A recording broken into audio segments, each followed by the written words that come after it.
Aleluia! É um prazer saudar a cada um de vocês em o nome de Jesus, rogando que as suas bênçãos mais abundantes possam cobrir a cada um de vocês. Nós damos início a este culto nesse nome santo, o nome de Jesus, e é um prazer e um privilégio a gente estar reunido ao redor da palavra de Deus. Hoje, nesse domingo, nós vamos, de maneira extraordinária, já ir direto para a pregação da palavra. Então, vamos começar lendo a passagem de hoje que se encontra na epístola, na carta do apóstolo Paulo à igreja dos Colossenses, no capítulo 3, começando no versículo 12, indo até o 17. Revesti-vos, pois, como eleitos de Deus, santos e amados, de ternos afetos de misericórdia, de bondade, de humildade, de mansidão, de paciência. Suportai-vos uns aos outros, perdoai-vos mutuamente, caso alguém tenha motivo de queixa contra outrem. Assim como o Senhor vos perdoou, assim também perdoai vós. Acima de tudo isto, porém, esteja o amor, que é o vínculo da perfeição. Seja a paz de Cristo árbitro em vosso coração, a qual também fostes chamados em um só corpo, e sede agradecidos. Habite ricamente em vós a palavra de Cristo. Instruí-vos e aconselhai-vos mutuamente em toda a sabedoria, louvando a Deus com salmos e hinos e cânticos espirituais com gratidão em vosso coração. E tudo o que fizerdes, seja em palavra, seja em ação, fazei-o em nome do Senhor Jesus, dando por ele graças a Deus Pai. Vamos orar. Senhor, nós queremos te agradecer pela nossa vida, especialmente pela vida de cada um dos nossos ouvintes. E o Senhor sabe as circunstâncias, as necessidades, os conflitos, as feridas, talvez até as decepções, os grandes desafios, alguns maiores do que podemos imaginar ou suportar. Mas nós agradecemos porque nessa manhã podemos voltar os nossos olhos para Ti e lembrar que, na verdade, o amor vem do Senhor, que a provisão é toda Tua, que o cuidado, a amizade, o pastoreio, na verdade, vem da Tua parte. Se nós, como servos de Deus, podemos exercer qualquer uma dessas atividades, de cuidar uns dos outros, de ajudar, de apoiar, demonstrar amor, é porque, na verdade, quem efetua as coisas, quem realiza as coisas, é o Senhor. Por isso, ajuda-nos a não apenas descansarmos nas Tuas mãos o que é necessário, mas confiarmos que tudo depende, na verdade, do Senhor. Abençoa-nos, nós te pedimos, ao meditarmos na Tua palavra nesta manhã, em nome de Jesus. Amém. Amém. Essa é uma passagem no livro, ou na carta, de Paulo aos Colossenses, que vem dentro de um contexto. Paulo está falando no comecinho do capítulo 3, e antes disso, no capítulo 2, sobre essa questão. No capítulo 2, versículo 20, fala assim: se morrestes com Cristo, e aí no capítulo 3, versículo 5, diz: fazei, pois, morrer vossa natureza terrena. E o capítulo 3, versículo 1 diz: portanto, se fostes ressuscitados juntamente com Cristo, quer dizer, se nós morremos por um ato poderoso de Deus sobre a nossa vida, para a nossa velha natureza, para a nossa velha vida, para o nosso velho homem, e nós fomos ressuscitados em Cristo, nós recebemos um novo nascimento, um ato poderoso de Deus criou um novo ser dentro de nós, não apenas nos perdoou os pecados, mas nos regenerou, nos transformou. Isso é um ato só de acordo com o poder de Deus, né? Nos revigorou, nos deu vida e nos inseriu para dentro do corpo de Cristo. Então, o que ele está dizendo aqui é: fazei morrer a vossa natureza. Em outra parte, vai dizer sobre o velho homem, né? Despojai-vos, no versículo 8 do capítulo 3. Agora, porém, despojai-vos do quê?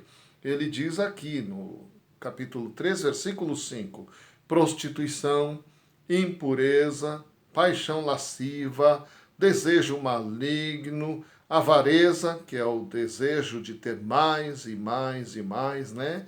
Que é idolatria, é uma forma de idolatria, né? Por estas coisas é que vem a ira de Deus.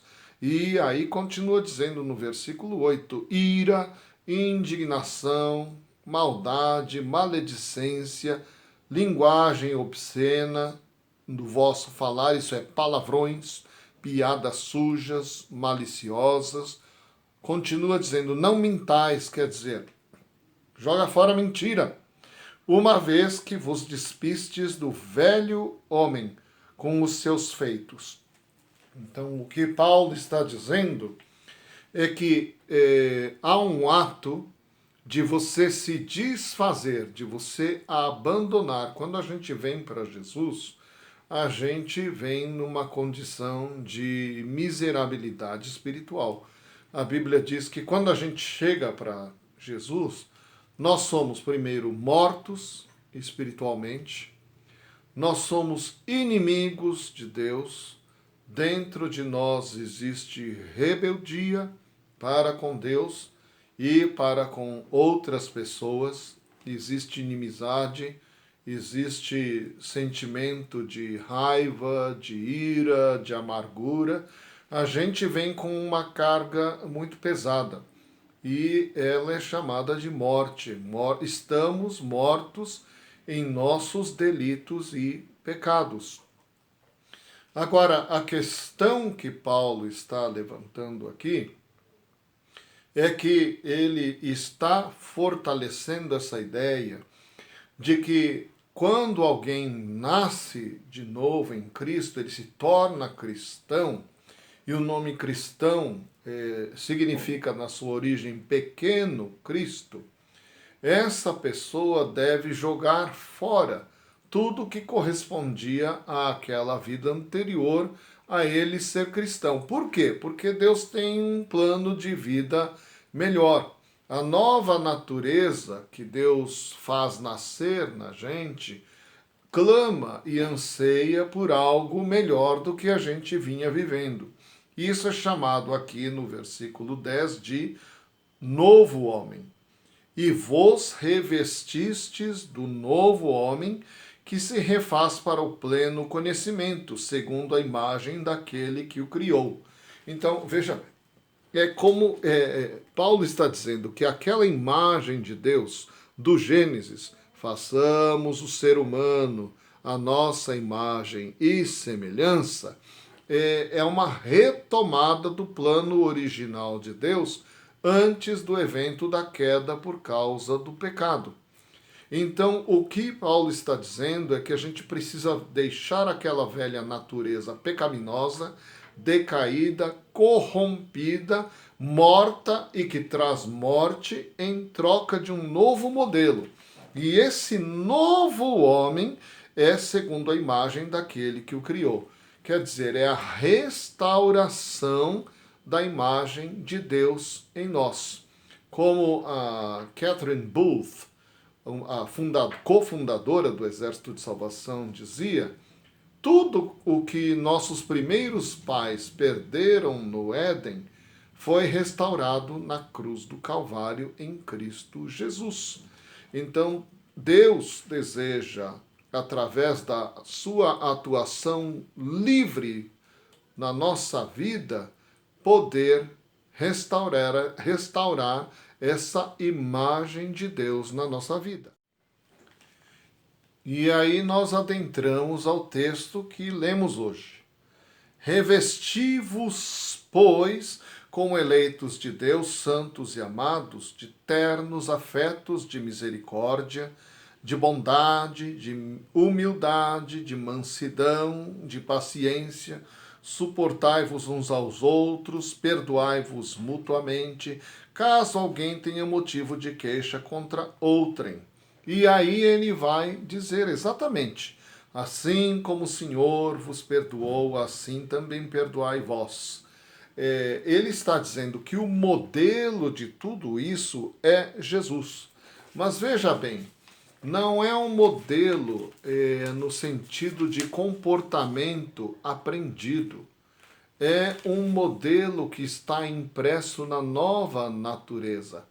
É um modelo que vem do poder de Deus, que nos dá uma vida espiritual, que nos capacita a caminharmos com Ele, que vem com Sua presença, não apenas ao nosso lado, mas vem habitar dentro de nós. Nós nos tornamos lugar de habitação, né, de Deus. Por isso que o corpo também é santificado, porque se torna lugar de habitação do Espírito que é santo, né? E Deus não apenas caminha junto com a gente ou na gente, mas essa comunhão espiritual nos transforma. A ação é de Deus. Nós devemos nos deixar conduzir pela mão de Deus. Como orei, a gente às vezes no orgulho, e o orgulho infelizmente pertence à natureza caída do ser humano, ele nos faz esquecer de que quem efetua, de quem realiza as coisas é Deus. Na verdade, a gente precisa se deixar nas suas mãos, porque quem opera a sua vontade é Ele. É Ele quem nos aperfeiçoa. E mesmo que a gente não compreenda as coisas, precisamos evitar o espírito que a Bíblia chama de perverso espírito de incredulidade, né? Porque a fé é confiar no caráter dele, é confiar que o amor dele é o mesmo para nós, não importa a circunstância, e de que ele está conosco, de que ele sabe o que nós estamos passando, porque ele se tornou carne, e ele sofreu todas as coisas, inclusive a morte de cruz. Mas a Bíblia diz então que ele é esse exemplo, porque se a gente deve se suportar e perdoar, é porque ele fez isso para conosco. Quanto mais vamos dizer que nós devemos ter ternos afetos de misericórdia, bondade, humildade, mansidão e longanimidade, ou paciência, né? Ele não é só o modelo, mas é o seu espírito que sopra essa vida, e essa vida de acordo com o poder de Deus, é uma vida poderosa que Deus nos reveste.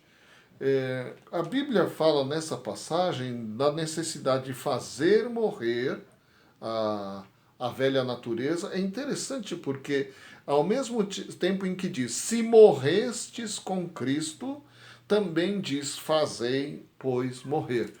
Quando a gente se converte, a gente morre, né? Morre para o domínio do diabo, morre para o domínio do nosso próprio egoísmo, da nossa rebeldia contra Deus, morre para o domínio do pecado sobre nós.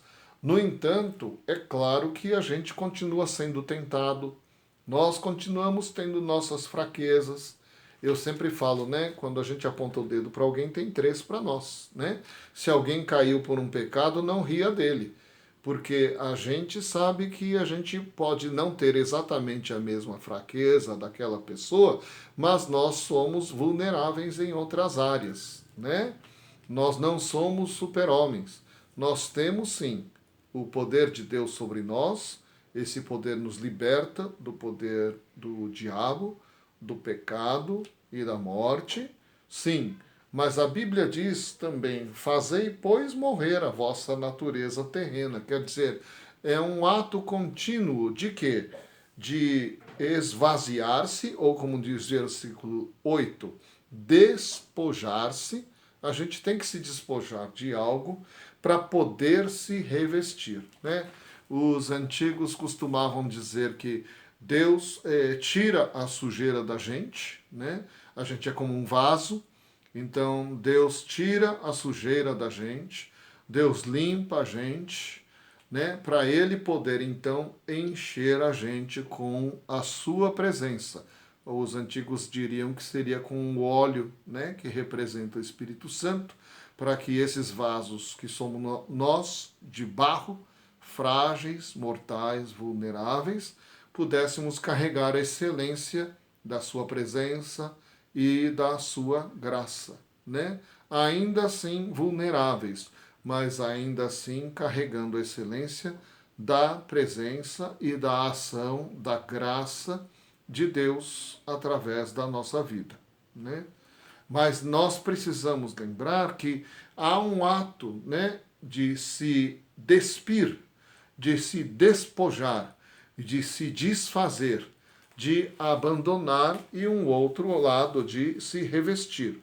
A Escritura diz lá em Mateus, em duas passagens, algumas coisas muito interessantes, né? Mateus 11, 28 vai dizer: vinde a mim todos os que estáis cansados e sobrecarregados, e eu vos aliviarei. Tomai sobre vós o meu jugo e aprendei de mim, porque sou manso e humilde de coração, e achareis descanso para a vossa alma, porque o meu jugo é suave e o meu fardo é leve. Nessa passagem há um convite, e esse é um convite diário, né? Se a gente ler bem, vai perceber isso. Todos os que estáis cansados e sobrecarregados, eu acho que isso aqui serve para mim e para você, não é uma única vez na vida. Claro que a gente vai chegar para Jesus e talvez num encontro marcante, a gente vá se lembrar desse alívio, né? E eu vos aliviarei. O convite é esse: vinde a mim. Vinde a uma pessoa.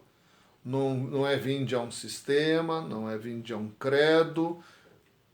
Pode incluir, né, a gente se envolver em se envolver com o corpo de Cristo, a gente serve, né, através do corpo de Cristo, mas na verdade o convite é: vinde a mim, vinde a minha pessoa.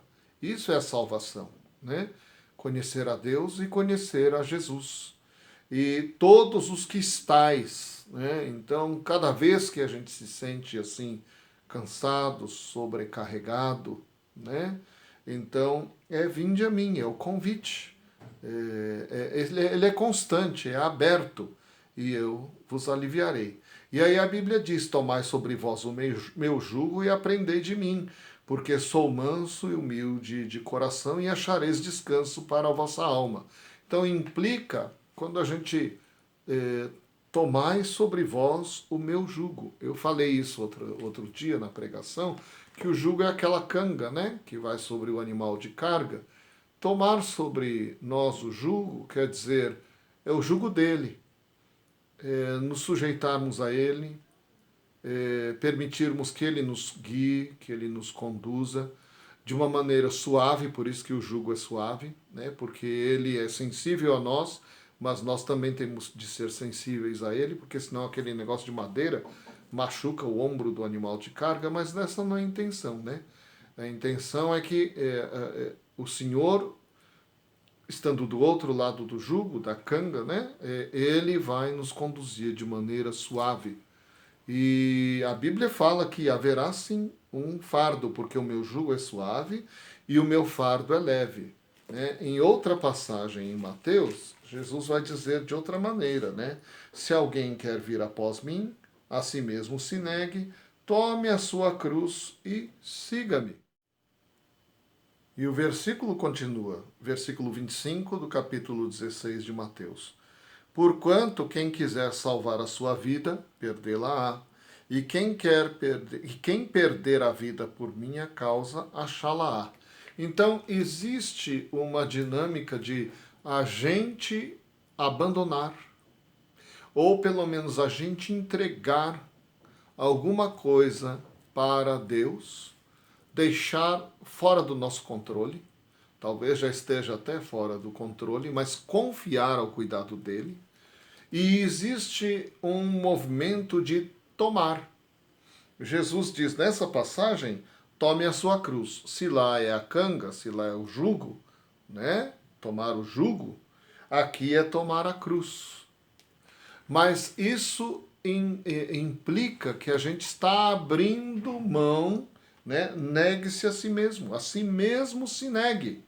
Então nós estamos abrindo mão de nossa independência, né? Nós vamos nos tornar então súditos, servos, leais de Deus. Nós vamos sujeitar tudo da nossa vida. Nossos sonhos, nossa vontade, nossas preferências pessoais, nosso plano de vida, nossas ambições para nós e para aqueles que estão debaixo de nossa influência, né? Aquilo que é a nossa compreensão, aquilo que é o nosso raciocínio, aquilo que é a nossa lógica, nós entregamos a Deus, né? Há um movimento de, inclusive, renúncia, negue-se a si mesmo, é renunciar, né? Renúncia do controle, renúncia de ambições e renúncia de si mesmo. É uma entrega. No entanto, também há um tomar. E nesse tomar, a palavra lá em Colossenses está dizendo que é a gente poder revestir-se do novo homem. Existe então esse movimento de a gente admitir o que a gente deve tomar. E desse tomar, o que a gente deve manter. Mas existe um movimento também de que certas coisas a gente vai admitir que não estão do jeito que deveriam, algumas delas, independentemente de nós, foram consequência de ação de terceiros, né?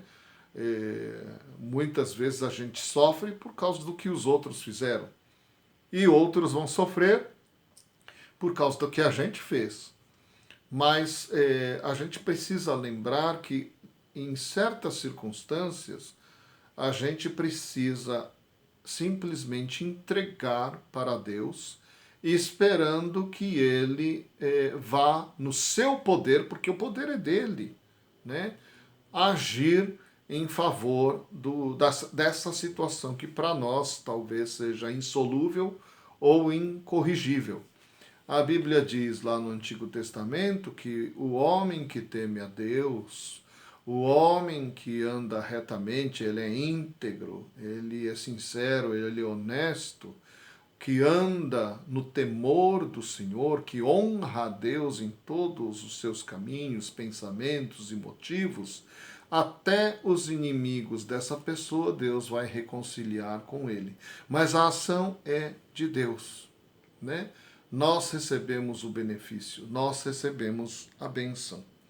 E há um movimento também, então, não só apenas de você tomar e reter, há um segundo movimento de entregar para Deus, né? Mas há um terceiro movimento que é esse, de a gente abandonar. Então, tem certas coisas que nos impedem de crescer e de avançar, e é muito interessante que a Bíblia fala justamente de suportai-vos uns aos outros e perdoai-vos mutuamente, né?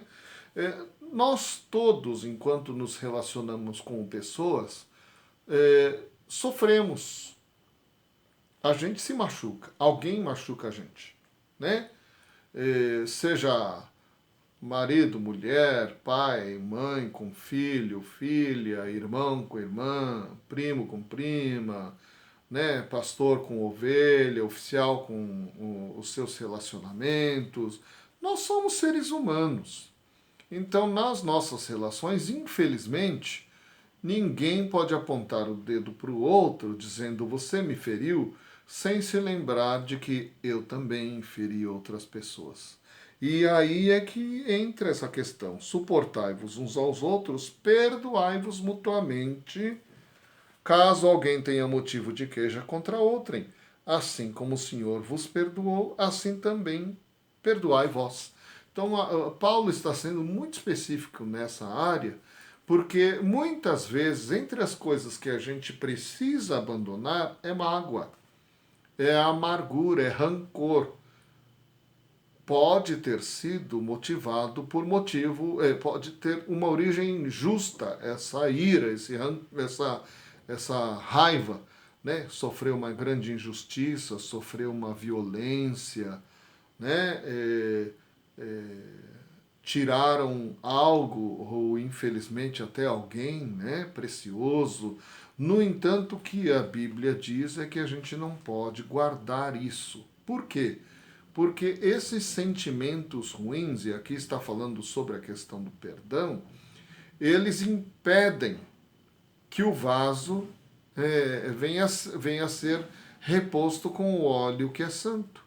É um obstáculo, é uma impureza, é uma sujeira.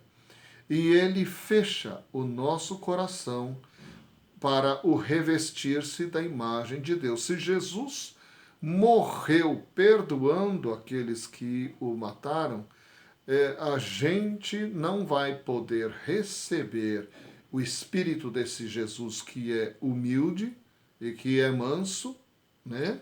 Se a gente retiver essa amargura, essa falta de perdão. Então isso vai impedir nosso crescimento, nosso amadurecimento, vai impedir a ação do Espírito Santo em completar a boa obra em nós, em completar a imagem de Cristo em nós e através de nós. Quando a Bíblia fala em perfeição, não é aquela perfeição da gente se tornar igual um anjo, mas é de Jesus completar a obra que ele antevê na vida de cada um de nós. Nós somos humanos, imperfeitos, nós oramos, perdoa as nossas dívidas, assim como nós perdoamos os nossos devedores, a gente ora isso todo tempo, todo dia. Mas ao mesmo tempo, Deus quer manifestar essa imagem da glória dele em vasos de barro. Então, nessa manhã, eu não sei se o problema é rancor, amargura, pode ser outro, pode ser um pecado que a gente não quer abrir mão, não quer abandonar. Pode ser uma relação indevida que a gente mantém ou nutre, nem que seja só na fantasia, mas a gente vai alimentando. A Bíblia diz que a gente tem que se despojar de tudo o que é da natureza que é rebelde contra Deus, de tudo aquilo que provém da maldade. Lembra que a essência do pecado é maldade, é rebelião, é rebeldia contra Deus, né? A essência do pecado é o mal, M-A-L, né? A origem vem do orgulho, da autossuficiência, de querer ser Deus, de querer mandar em si e nos outros, governar seu destino, achar que sozinho pode fazer todas as coisas, pode usar os outros, né? Então, a gente tem que se esvaziar disso.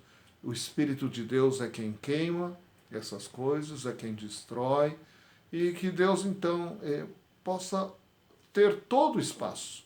Se nós estamos relutando em abandonar, eu quero dizer nessa manhã, abandone todo obstáculo à ação do Espírito de Deus. Não entristeça o Espírito de Deus. Não afaste o Espírito de Deus ao restringir a ação dele nas áreas diferentes da tua vida. Né? Por mais que você ache que tem razão, entregue a Deus. E permita que aquilo que é a manifestação de Deus, através do poder dele, se realiza em você. Porque é ele quem realiza, né? É ele quem é a fonte do amor. É Ele quem provê. É Ele quem provê para você e para os seus. É Ele quem ama. Você ama, mas é Ele quem primeiro ama. E é Ele quem ama de maneira perfeita. Então, se você quer cuidar e está ansioso pelo cuidado consigo mesmo ou outra pessoa, lembre-se que quem cuida primeiro e quem cuida de maneira perfeita é Ele. E que quem opera é Ele. Nós somos apenas instrumentos, somos apenas servos. Mas quem opera, e opera perfeitamente, além da nossa compreensão e muito além do nosso poder, é Ele, né? Então, que nós possamos nos confiar e nós possamos também entregar todo obstáculo e deixar isso que seja um obstáculo à ação de Deus em nossa vida e através da nossa vida, para que possamos crescer ao seu lado, no mesmo jugo, portando a cruz e seguindo o Mestre sem interrupção, sem nada que impeça, e pelo contrário, né, nada que nos faça voltar atrás, ou olhar para trás, ou empaque a gente. Né? Que nessa manhã o Espírito de Deus tenha toda a liberdade de trabalhar na tua vida e na minha.